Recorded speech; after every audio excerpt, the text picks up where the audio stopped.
ఆశ ఉందయ్యా నా కోరిక తీర్చయ్యా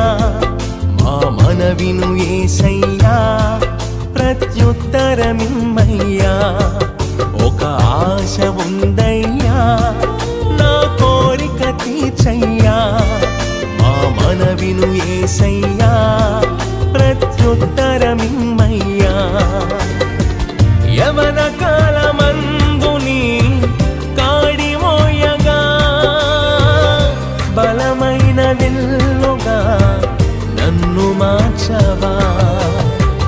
యవన కాలమందుని కాడి మోయగా బలమైన విల్లుగా నన్ను మార్చవా ఒక ఆశ ఉందయ్యా నా కోరిక తీర్చయ్యా